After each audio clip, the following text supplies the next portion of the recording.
Agora, como era a sua relação com o Arthur Neto antes desses desentendimentos que só existiram na cabeça dele? Era essa questão da admiração, né? Depois eu me tornei vice-prefeito, a gente batalhou muito, foi uma campanha... Mas eram mais próximos? Não, Vocês... nunca tive muita proximidade. Não tinha aquela coisa, vamos tomar café junto, vamos aqui, com vamos... o filho dele, que foi deputado O estadual comigo, deputado federal comigo, a gente tinha uma boa relação, como tenho até hoje, né? Mas nós vencemos uma eleição, foi uma eleição muito difícil. Quem vê o resultado hoje da eleição não imagina como aquela eleição foi disputada voto a voto. Né? Ganhamos a eleição, ele teve problemas de saúde, né? Ele passou por um momento muito delicado de saúde, e eu sempre estive ao lado dele nesses momentos mais complicados. O pai. Fez um exame e constatou um tumor maligno, né? Teve que fazer uma cirurgia muito delicada.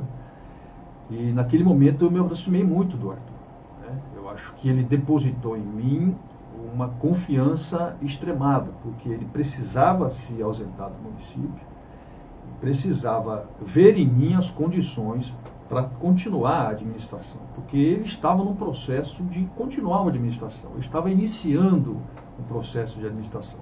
Tanto que quando eu cheguei na prefeitura, tudo já estava ocupado, né? Para você ter uma ideia, até o gabinete do vice já estava ocupado.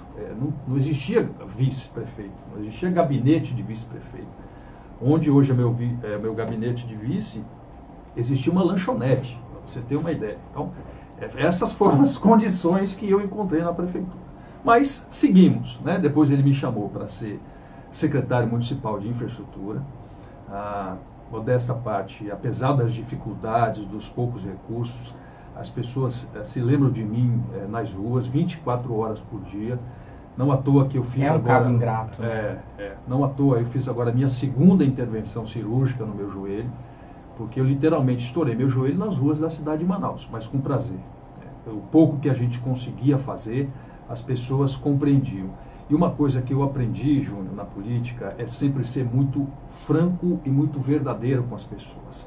Porque quando a gente chegava... Mas aí estourar o joelho com prazer é ser verdadeiro, sim? Não, eu acho que quando você anda, caminha, sobe ladeira com prazer, o resultado pode vir, né? Eu já estou com 50 anos de idade, então fui um amante do esporte, sempre joguei muita bola, então acho que uma coisa ligou a outra.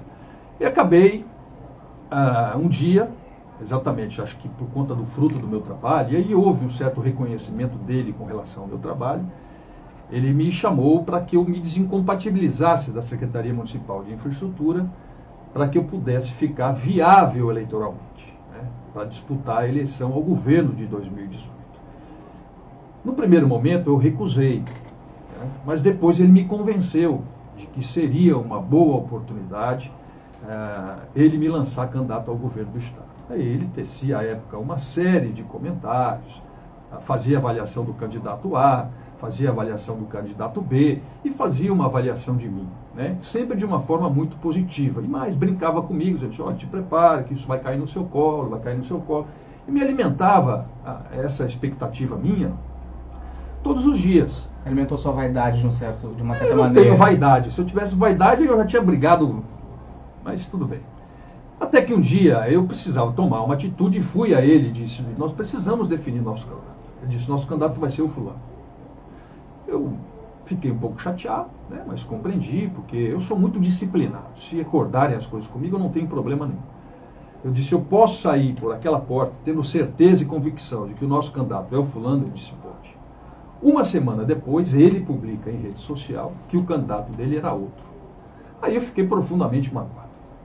Não por conta de ser o candidato aquele que estava posto lá, mas a forma com que isso aconteceu. Porque primeiro, ele me chama, me arranca da secretaria, onde eu estava, dessa parte, fazendo um bom trabalho com os poucos recursos que a gente tinha. Depois, tira a minha possibilidade de ser candidato, depois me diz que o candidato é outro candidato, depois me apresenta um outro candidato, aí eu acho que tudo na nossa vida tem paciência. Então tem que levar em consideração a idade, ele esquece as coisas. Eu me afastei, né? Depois ele inventou uma história de que eu seria a grande surpresa da convenção, porque eu seria candidato ao Senado do grupo. Eu nunca tratei de ser candidato ao Senado e, sinceramente, eu nem gostaria de ser, né, candidato ao Senado. Então foi mais ou menos isso que aconteceu. E a gota d'água foi quando eu voltei para a televisão. Ele ficou sabendo que eu estava em tratativas com a família Garcia, que é mais uma família Garcia com quem eu tenho uma boa relação, graças a Deus. E acabei voltando para a televisão, mas também de uma forma muito natural. E ele ficou chateado com essa questão. Me mandou uma mensagem dizendo que eu tinha escolhido o meu caminho político, desejava sorte, que gostava muito de mim. Então, foi a última conversa que eu tive com o prefeito de Manaus. De lá para cá, eu procurei me afastar realmente. Eu vejo que muitas coisas estão acontecendo de forma errada na administração pública, porque, eu vou falar uma coisa para você, para os ouvintes, para o teu pai que está aqui. Me tiraram a possibilidade de ser candidato em 2012, me tiraram a possibilidade de ser candidato em 2016, me tiraram a possibilidade de ser candidato em 2018. Mas tem uma coisa que eles não vão me tirar, que é a experiência que eu consegui adquirir ao longo desses quase 3 anos dentro da administração pública. Talvez seja esse, Garcia, o maior legado que eu tenha conquistado nos últimos anos da minha vida pública. Porque, como eu disse no início, eu passei 18 anos como parlamentar.